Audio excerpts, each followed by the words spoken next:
Welcome everyone to Serving the Tea with Dan Sky and Enos Williams, a podcast dedicated to get to know players of the GLTA community.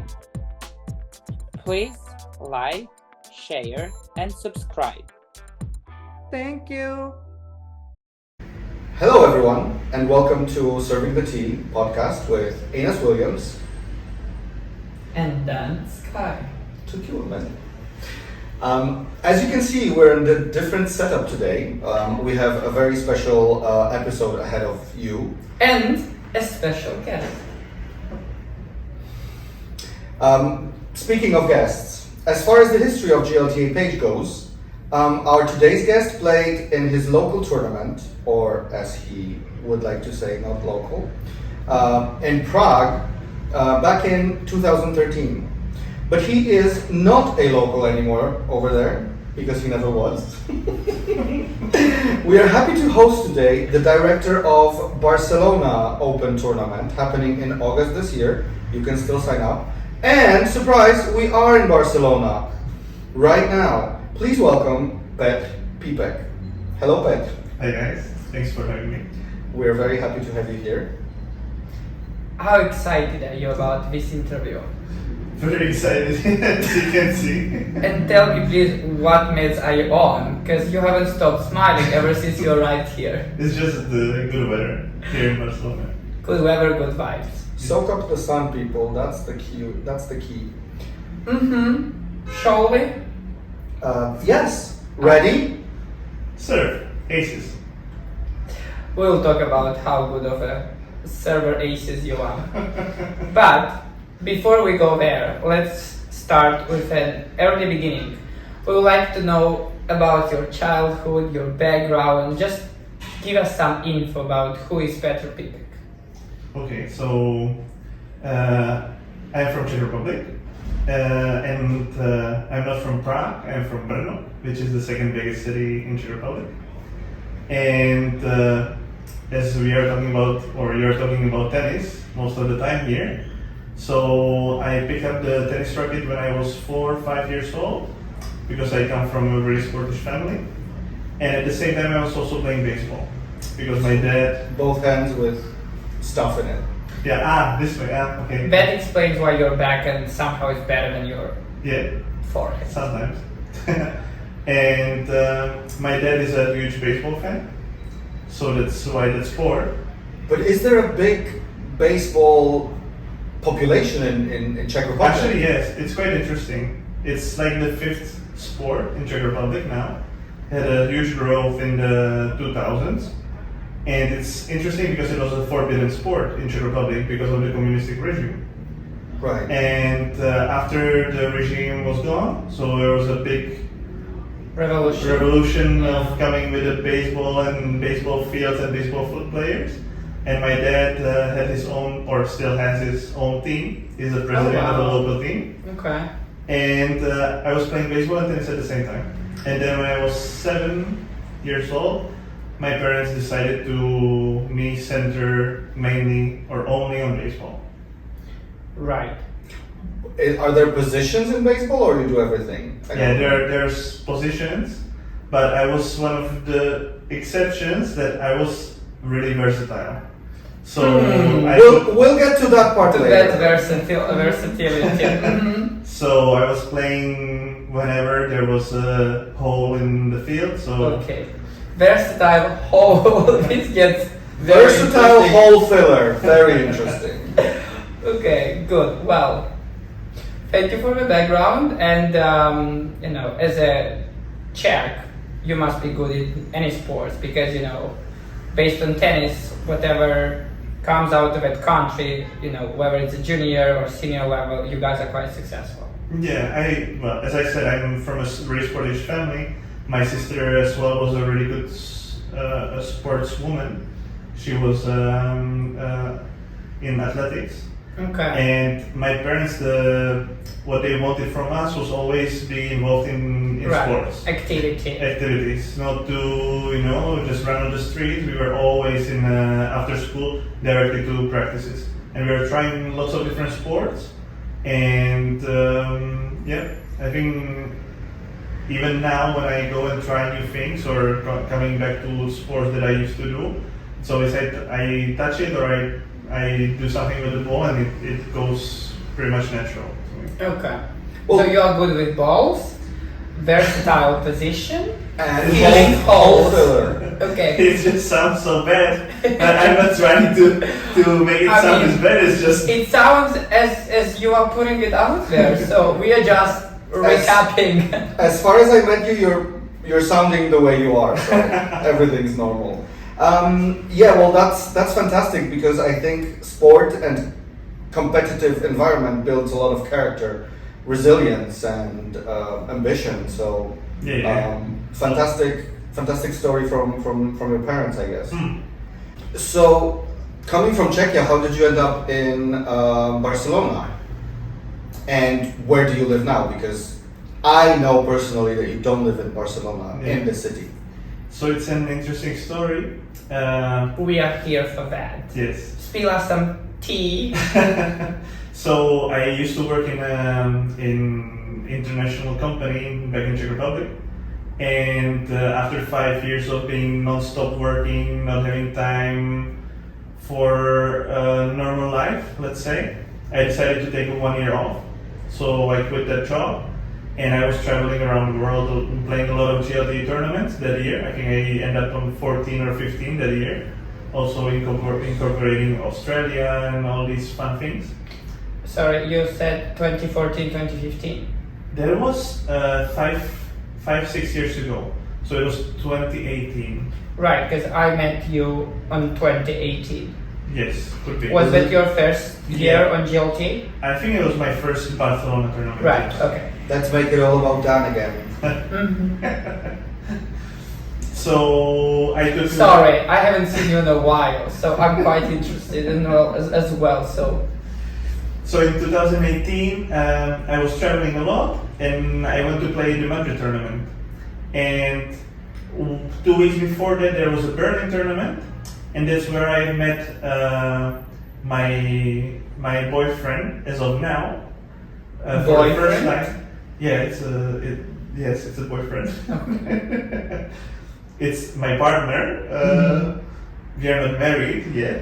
Yeah. Okay. Let me We have to check our- So Yeah. That creates quite a lot of confusions because we are not married. But so we met in Berlin, and then we continue. We didn't actually spoke so much there, but then in Madrid 2 weeks later. Was it any talking or just, Well, filling holes, being versatile, and playing with balls? Well, in Madrid there was not so much talking, but we were getting to know each other. Physical. Lovely. Exactly. Okay. Okay, so for the first time it happened in Madrid. Well, I first didn't time know with that. him. First time with him. Okay. Can we get less practical and more sophisticated, maybe? Yeah. So And it's coming from anus. so. Oh yeah, sure. Let's make this all about anus. Yeah. Any anus. So to answer your question, we don't live in Barcelona because Ivan, who is my partner, Sorry, let's recall it. So you ended up in Barcelona because of love. Yes, exactly. Okay. So there's still Hope light for at all the of end us. of the tunnel. Yes. Okay. So you still can keep your hopes up. Sometimes it happens on the GLD tour. Inspiring. You guys. Anybody listening, watching this, and has a love story involved in GLTA, please comment because we want to know more of those. But this is like the first one that I've encountered. So. Oh, there are so much more. Oh, shut up! So many more. So many more. But we at least witnessed it, the way it developed and how you guys, grew up together. That's and true. So that's lovely. Now, not on a joke note. I'm actually It is. inspired. It's It very- doesn't feel like it. It's very inspiring Right, and very okay. heartwarming. So going back to where you guys are based now, you Yeah. are not in Barcelona center. Yeah, so we live in Terrassa, which is a small city just behind the hills of Barcelona, because Ivan is from there. He has his whole family there, he has his work there, and it's not so far, it's 30, 40 minutes from here. So it's nice because it's closer to nature, it's so much cheaper, as well. So it's just a perfect spot to live in a couple, I guess. Mhm. Because also when you live in Barcelona, it's completely different life. Right. Yeah, it's very hectic and Yeah. chaotic. I want to go back to tennis, right? Because somehow we heard enough about all this. For the moment. Yeah, so we'll go back and forth. Right. So you mentioned that back in your childhood, you did baseball, but you also did in the same time kind of tennis. How did you end up in GLT? So you start, like traveling, but where did your, get to know the GLT happen? Yeah, so it was through a different sport. It was thanks to volleyball, because in Prague there was and still is a huge group of guys playing volleyball, which also in Poland is the same. And Pratety. yeah. And now, Isn't it Vola? No, or something? no, I'm talking about Czech Prague team. Oh. It used to be Pratety, but they changed it to Alcedo. Alcedo. And No Spanish accent, please. He said it I first. said it. Alcedo. So, because I knew how to play. To play what? like volleyball. Oh, volleyball. Or Okay. I still know I like it a lot. So I played with those guys one tournament in Prague. I think it was a Christmas tournament in 2012 or 11. I'm not sure now. And there I found out about the group of tennis players from Prague, because some of them were also participating in the tournament. And I got to speak with them about the GLTA, and they told me, look, next year you should come and play the tournament that we organize here. And that's how I ended up in Prague in 2013 playing the first GLTA tournament. And it was funny because the first tournament I played doubles as a match, a blind date with Paco Olmo. I don't know if you know him. Yeah, Yeah. right. The famous Spanish funny Guy. Yeah. Yeah, well, absolutely, he's a character. Yeah, he's Yeah, super. and how funny he's dating, but like his partner is Polish. Yeah, he's right? Polish Philip. Yes. Yeah, Philip. Oh, was So that funny? everything connects to Poland here. In this way, funny. Mm. Sure.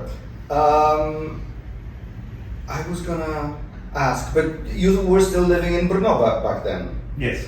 Did you ever move to Prague? No, never. I never lived in Prague. I was always living in Brno when I was in Czech Are Republic. you afraid of big cities or like capitals? Because you have the same pattern here. You don't. No, I'm it's based just- in Barcelona. It's just necessarily I don't enjoy big cities. I'm Right. more like calmer places. in Barcelona is not capital, honey. general. Capital of Yeah, Catalonia. but Prague it is. And exactly, thank you for that. He always has my back. Anyways, let's move forward. Sure, let's move forward because the next question is up. When did you get married? Well, no. The actual question is: Do you miss Prague, but you never lived there? So do you miss Brno? And would you maybe like to trade being the director of Barcelona to be a director of Prague for one season? Let's say like a wife swap thing. Wife. I mean, I would call it husband, but sure. That's interesting, that question.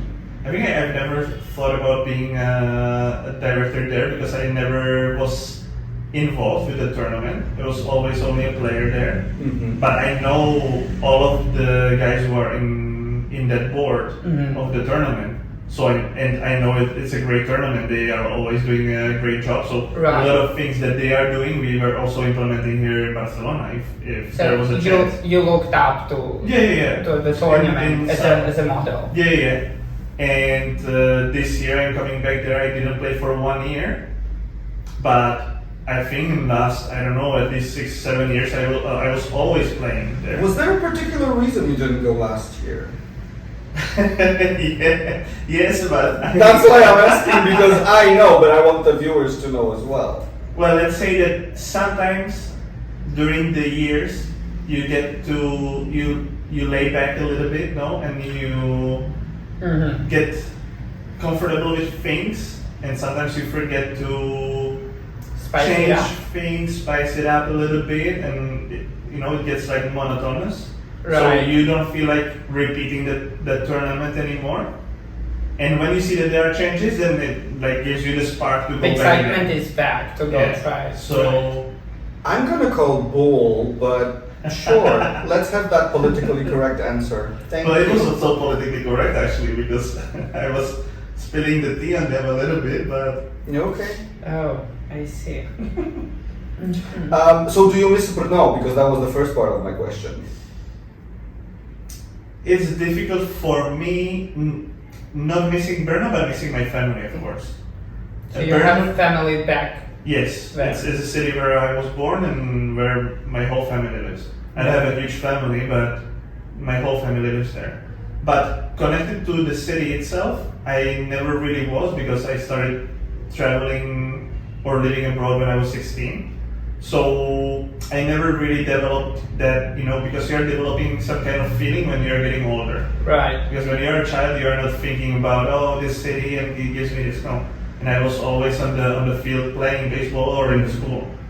So during the years when you are actually starting to develop these kind of feelings, I was not already there. Or I was there 1 year and then again few years in a different place. But where did you move when you were 16? To the United States To play baseball? to play baseball. So you Wow. were at that level, like as somebody in tennis, would get a scholarship to play in the university. Yes. Okay. Yeah. I was playing in high school and then I was playing in the uni. Yeah. Right. Where in the US?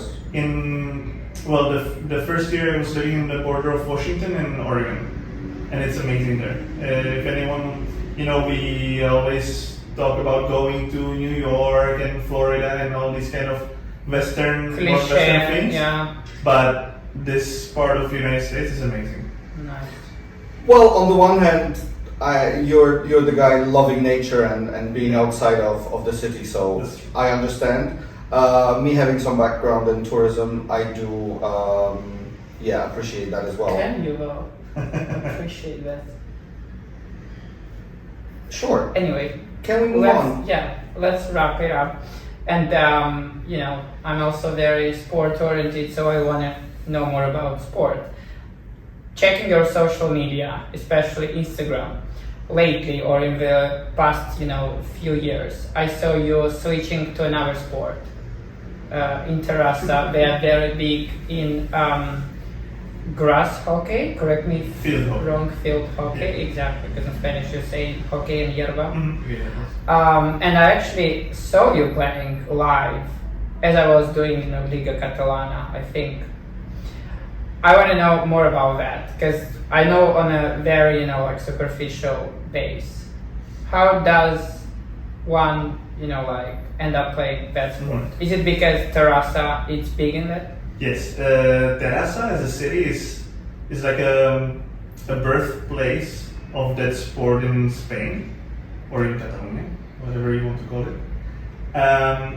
Most of the Olympic players come from Terrassa. Mhm. The Olympic tournament of Barcelona was played there, and I guess 80 or 90% of the teams from Spain are in Terrassa or close to Terrassa. Right. So, and also the club where we are members, where we became members because of tennis, it's mainly a field hockey club. Yeah, exactly. Because they have several. Yes. So they have 3 fields of field hockey, Yeah. which is a huge amount of meters squared because the field hockey has 100 meters over 50. So they have 3 fields, and they have also tennis courts. So we became members there, and getting to know people in the club, they start talking to me, and I started to play with a group of guys there. Just as always in my life, just trying and see new opportunities, new sports. I wanted to try it, and now I'm part of the team there. And actually, next week we are going to the Spanish Championship. Oh wow. Yeah. So that explains a lot. I mean, whatever sport you do, you become successful. But my question is, you are still going back to tennis. You're still practicing tennis because I know personally that for some time you stopped, or maybe the love was not there. What makes you going back always to tennis compared to the other sports? Because you played baseball for a while. Now you are doing field hockey. Yet you are pretty good at playing tennis. So the other sports usually that I pick up are like the team sports. Tennis is pretty much the only sport that is individual for me. Right. And it's a different feeling. It's when you play for yourself only, it's like it gives you this extra motivation. And it gives me extra motivation to go. And you can go and you can, even if you're alone, you can go and just practice your serves, for example. Right, exactly. You don't need another 10, 12, 15 people to be practicing with you. So for me, that is something that is always like this individual part of me, that you know that you can go on the court and keep getting better. Sometimes it happens, many times it doesn't, but I hope that I'm on an incline now. So, do you see the same pattern again? Versatile. He goes back to individual and team. Individual and team. And with that, let's have a break, because my tablet died. So how does sport, and a lot of sports actually, different disciplines, help you and your partner spending time together? I saw Instagram posts about ski trips, hiking trips, but you're also doing a very different sports that don't make it easy to have so much time together. How does that work for you? So he is almost like a professional swimmer. He used to swim his whole life. For me, swimming is probably the worst sport. Even though I would not drown, but it's not something that I would fancy. But on the other hand, my family and I always loved skiing. With my family, we were always doing at least 1 week of vacation of skiing per year, at least. And Ivan didn't know how to ski at all. And being part of my family is almost like a mandatory thing. So it was so funny because now he skis really good because my dad, my sister, me, we are all skiing instructors. So we had like this, like the whole family looking after him, care of him, and like showing him things. Aww. So that was nice. That's cute. Can I join next time? Sure. Because I actually started skiing just a couple Do you want of years to learn ago. skiing or do you want to get into his pants? No, darling. I prefer him as a friend, and I never intended to go into his pants. That's not what I heard. Just a few minutes ago. I did say that I fancied him, but I have morals, and I will never interfere in a relationship. And people, you should believe me when I say that. I mean, for those who knows me, I am like that. Anyway, let's move on. Go ahead. But yes, we are quite sportish, both of us. So, for example, living here, being close to mountains, what we are doing every year is we take 1 week vacation and we are doing trips in the mountains. We are doing in Spanish it's Transpirenaica, but it's a crossing of the Pyrenees. Mm-hmm. And it's a 50-day trip, so we are splitting it in more weeks because we cannot just go on a trip for 50 days. Right. It's impossible because of work. But every year we do 1 week. So this is something that we both like and we enjoy it, and it's also a really good preparation for any kind of sport. And I guess sex and nature is nice too. I didn't say anything about that, but But you haven't denied it, so No. we're good on that. So well, I mean, I'm just happy to hear that. Again, sports is what connects us. It's how we got to know each other. Where we develop our friendship, and you also get to know our people. So, anyone is. Can I go with the next question, please? I would say no. Why? Because I haven't even read the question. That's perfect. So, I you will. said, I really would like to. You said that your coming out story is boring, but When did you say that? I don't believe it is.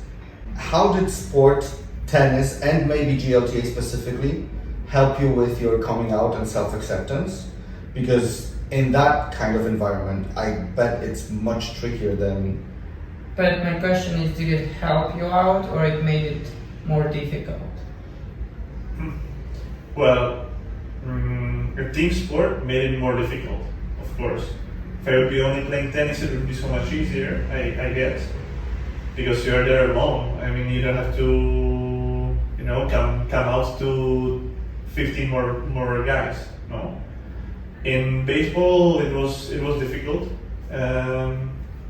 even though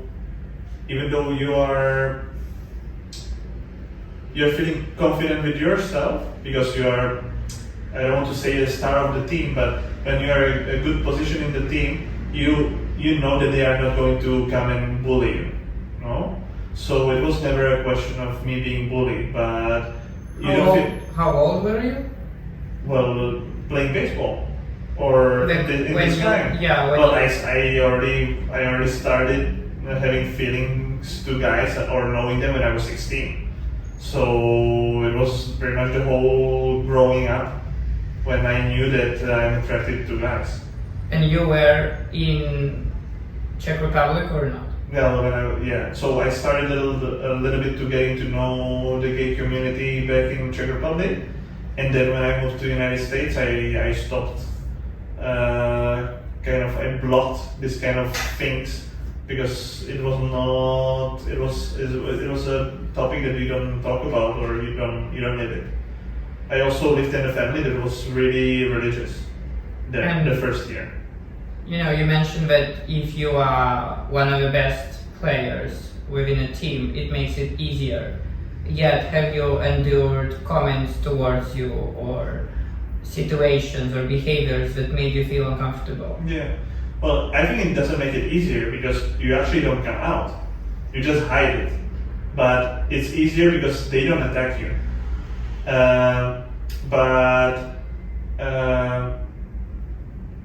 It's still like you want to live your true self, but you cannot because you know that it's something that you cannot open. You cannot say it. You cannot open that Pandora's box. But I've heard things being said about me or these stupid gay comments like you hit like a girl or you hit like a maricon or things like this. It's something that I heard and I'm hearing until now. And it's not comfortable. And it's uncomfortable. Yeah. Speaking of now, do you still face that in hockey? Yeah. It's quite funny and now because I'm open about my sexuality 100%, so everyone in the team knows that I'm gay. And sometimes it just comes up for them so naturally that when they make a mistake or they do something wrong, they would say these comments that are like in a gay way. That something when you do something wrong, you say that you do it like a gay, no? Yeah. So it's something that when I heard it for the first time, it really offended me, and I told them right away, like, look, you cannot do this, you cannot say this, because maybe you don't understand, but you can hurt people. That you have to really watch out for what you are saying. You never know.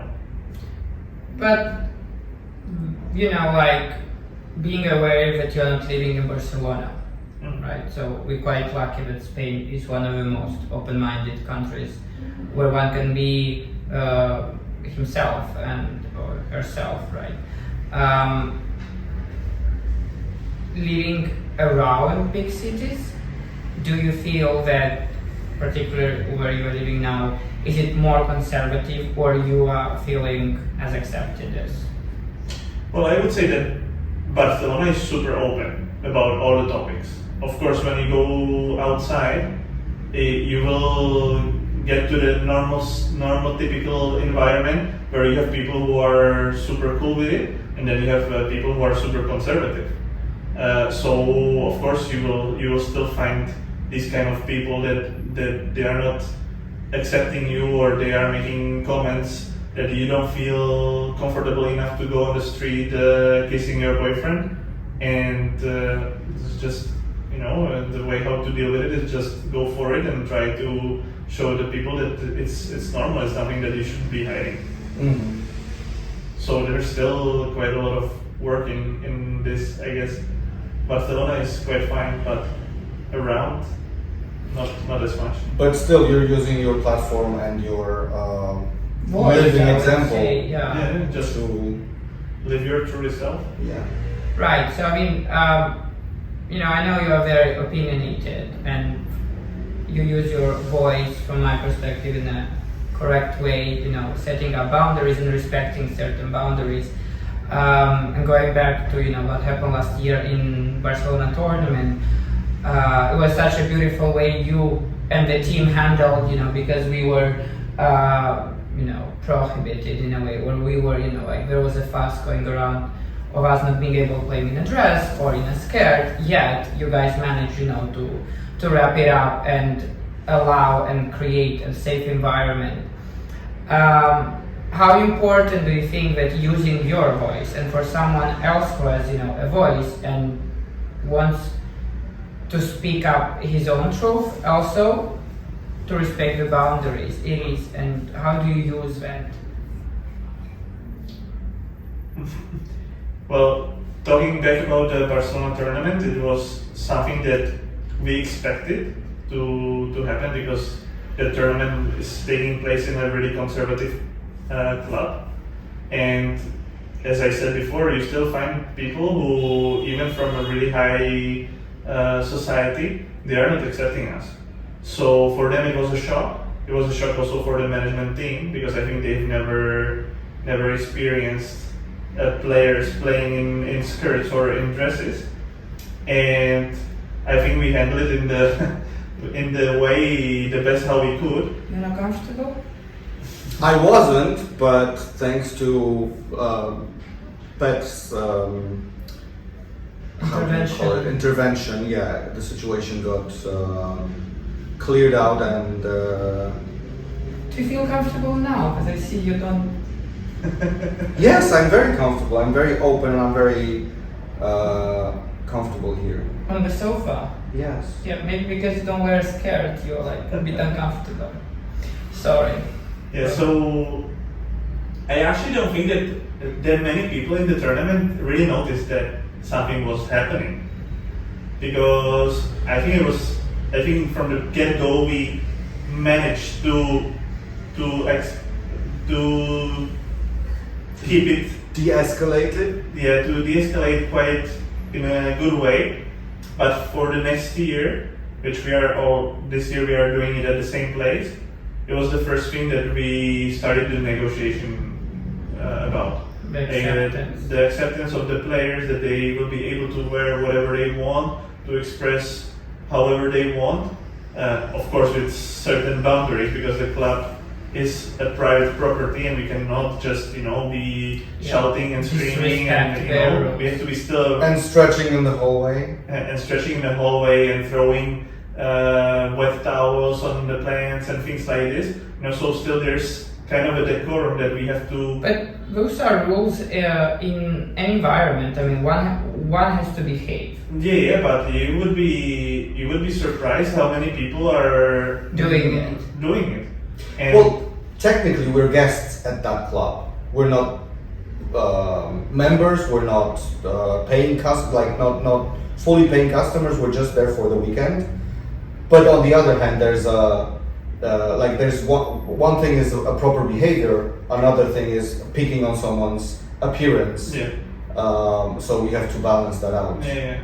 Oh, And I think you did that really, really well. yeah, thank you.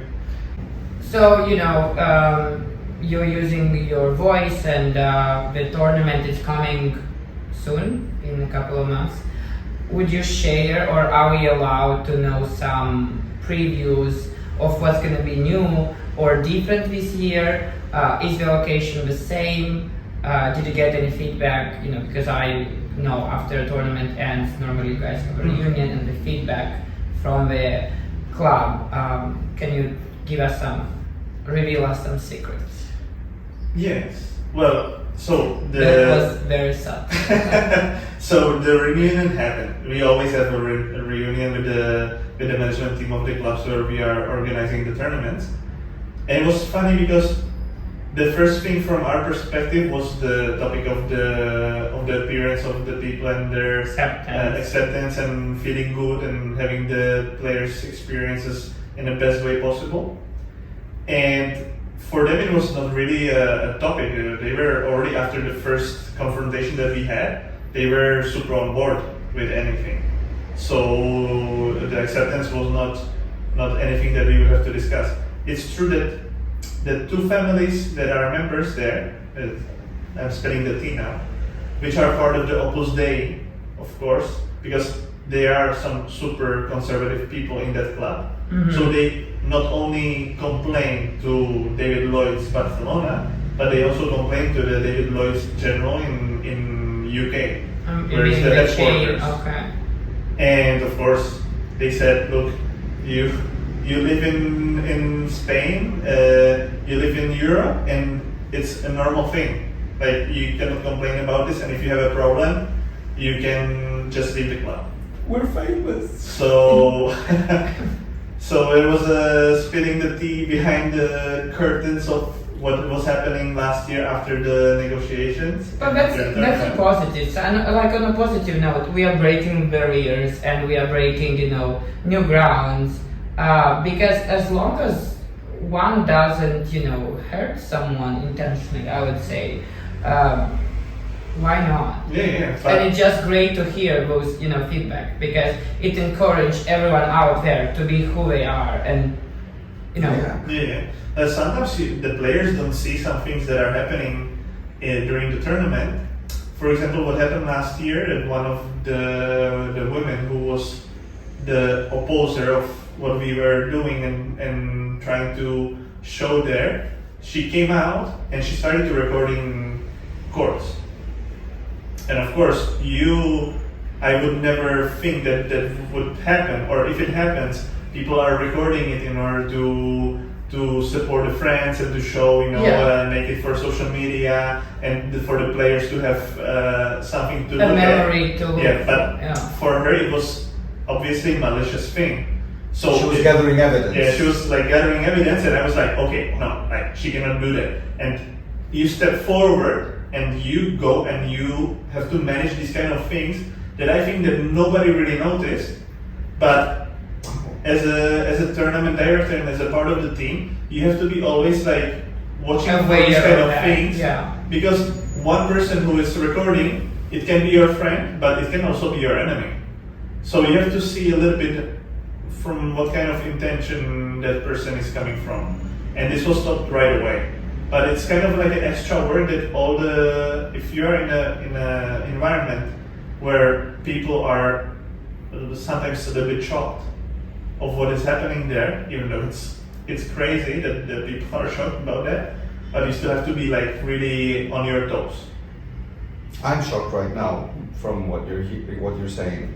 Because this is something we did not hear before, and we would not be hearing if we would not, talk about it today. So yeah, honestly, I thought it was one person from the service team working there that was offended, and it was squashed, so to speak, by you and the management of the club. But now I hear it's a completely different thing and quite a lot bigger than. Well, we had to be squashing more things there, yeah. Okay, well, I'm happy you're on board with us. Well, I mean, I would just, use the platform and say congratulations, because, the tournament is happening again. We broke some new grounds. We are going back to the same venue, which is one of the best, top clubs in Barcelona. People enjoyed it, and I heard, from other friends that they look forward to go back. And absolutely congratulations. And I'm here, I'm glad to hear that somebody's on board with it. Are you coming? Are you coming down? Are you coming to the tournament this year? Let's talk about that. I mean, I would love to answer the question, but as everyone who watched the podcast when it was about me, I moved recently to Zurich, so that's another clash. And thank you for bringing the subject, because on that note, I would like to know how one handles the clash, because this year happens that tournament in Zurich and Barcelona is held during the same dates. What's the story behind? Well, it's mainly a mistake that I made, but I was a little bit pushed to it because during the week weekend that we usually do the tournament, which is 1 week before Zurich, there was no availability in the club. So we were asked to do it at the same time as Zurich, and I decided that not that it's a great idea, but it's something that we could do, because when we are talking about the base of players, in international players who are coming to the tournaments, we are talking about, I don't know how many active players there are in GLTA, maybe 2, 3, 4,000 players. And if you have 2 tournaments at the same time in Europe, which might be 300 players, for example, if we both do 150 or 140, you can there is manage. a lot of space for everyone. Yeah. Right? So. And especially because Zurich and Barcelona, first it has different vibes, the cities, and it also economically brings different kind of players. Zurich economically is super expensive, as you must know, and Barcelona is a little bit more affordable. For the last few years, the accommodation in Barcelona was skyrocketing, so it's kind of not really showing what I'm saying right now. But for example, for this year, we have a cooperation with the REDA, which is a student residence, which is 10 minutes from the courts, and we have a deal for 57 euros for individual studio and 77 euros for double studio for 2 people with a breakfast. So that's definitely something that you will not find in Zurich. So yeah, but I wouldn't really compare that. I just feel that there is enough players to fill both tournaments, and it's at one's discretion to go whether there, whether here. But it's true. It's great to know that during the month of August, which is one of the most visited month, where Barcelona is crazy, right? To have these decent prices, it makes it much more attractive for everyone. Yeah. Well, to be honest, I was more comfortable before we start the registration, because after the reviews of last year from the players, which we had really high reviews of all the aspects of the tournament and the city and the location itself, which is really, really good, I thought that the tournament would sign up and would fill up in minutes. Well, actually, it's a different kind of story. We are on 80 players, which is still quite good for now, but I thought it would be a different story. It's not. We still can do the tournament with 80 people only, which is not a big problem. But for this year, we were looking at playing on Friday on 2 venues, which is there's a different venue 5 minutes from the club. And if we will end up only with 80 players, we will just play in David Lloyd's and that's it, no problem. But we were thinking about, starting preparing, because next year we have a 20th anniversary of our tournament in Barcelona, and we want to make the tournament a little bit bigger to kind of prepare for what we will do next year. Are you applying for the Masters edition? Well, or is it granted automatically? No, it's not granted automatically. I will apply for it, but let's see if this will happen, because applying for the Masters was a change from GLTA board last year. It was the first year that tournaments could apply for Masters. Before that, the board always nominated or chose the tournaments. Okay. So if they will do the same this year, we will for sure apply for the Masters, because it's been quite a long time since Barcelona was a Masters tournament, and it's a special occasion of the 20th anniversary for next year. Yeah. So you did share a lot of information and a lot of sort of tea on the tournament already. Do you remember anything in particular that like a player asked you, something totally ridiculous or out of the blue, that as a director, or any on-court drama that you were called into to decide on? The most outrageous. It always happens. Always something happens. I would not say it was the most outrageous, but last year there was not a single dispute on the courts, but one. And the one came from my boyfriend. Which was the most funny thing, because sometimes when you are getting behind the schedule, you try to rush the players to be ready to go on the court immediately when you become more strict. So you are getting the players prepared before the other match finished. And last year he was playing semifinals of singles of C, and we were pushing the next players, knowing that he was 5-2 or 5-1 in the second set for winning. And we already sent the players there to be waiting next to the court in order for them to jump on the court when it becomes available.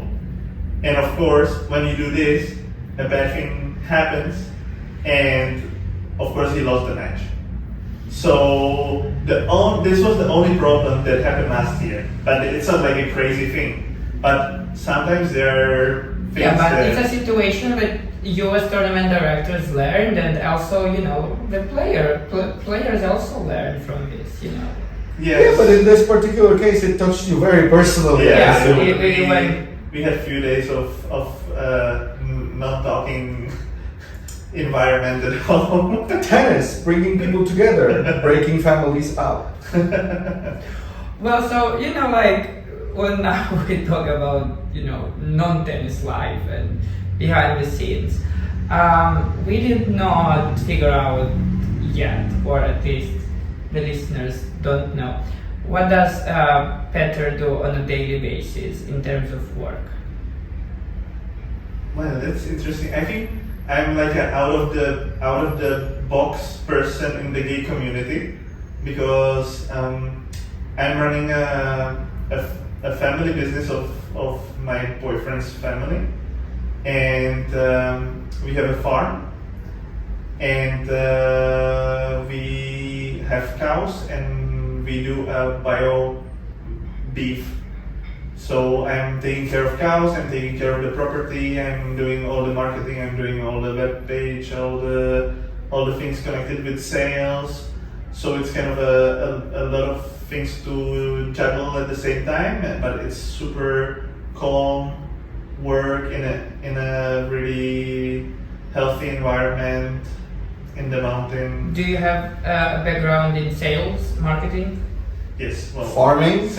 Sales, marketing, farming not as much, but everyone can learn new tricks. So farmer / marketer / director / versatile / going back to filling Wholesaler. roles and so on. And always with my hands in the dirt.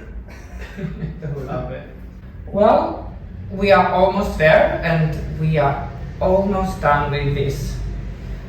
terrible interview.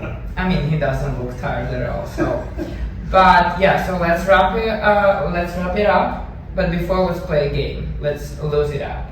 So we do a quick tiebreaker to decide who is the winner of this interview. Ready? Sir. Let's go. 7 rapid questions, and I expect 7 quick answers. The pressure. Okay, let's Just go with it. Your favorite app? Oof. I said quick answers. Instagram, and when there's a Grand Slam, the Grand Slam app. Nice. Your favorite current song? Dua Lipa, but any kind of song from the new album. Big fan of Dua Lipa. Love it. A movie that you can always rewatch? Pride and Prejudice, for sure. Wow. Yeah, I love it. It's just amazing. I don't know. Fire question, and I want a fire answer. You ready for it? Attention. Top, bottom, versatile, or Side. Top, worst. Okay. More top. I guess. Filling holes, versatile. Anyways, your cocktail of choice, Well, I don't drink so much alcohol, so but you do drink. sometimes. So when I do drink, I do gin tonic. Okay, fair enough. And your favorite tennis shot? Forehand into the fence. Okay. To let the energy and vibes go away. I love it. Serving the match, your favorite tournament? Apart from Barcelona, you cannot say Barcelona. Well, always Prague was one of them, but I really love Perth in Australia. Okay. We have to go there. Yeah, in 2 years. Well, game, set, and match, Pipek. Thank you for not giving up, for not getting cramps, and for finishing this fantastic match. We do have a little bit of homework for you though. Okay. So, in your free time, whenever that is, from all the sports and other activities, think of a person that you would like to ask a question and a question you would like to ask them. It might be more questions, it might be more people. This will give us the opportunity to have an idea of who to invite and what to ask them. And we will incorporate that into the interview for sure. Okay. So thank you for having me and for the good time that we had. Thank you for being here. I Pleasure. hope you enjoyed it because we definitely had a blast. We did. And to you, thank you for watching. Stick around, guys. We will have more episodes coming out soon. Like, share, and subscribe. Yes, and on this note, we want to say that this is a special limited edition, and we hope we can do that with special guests. Very soon. Bye. Bye.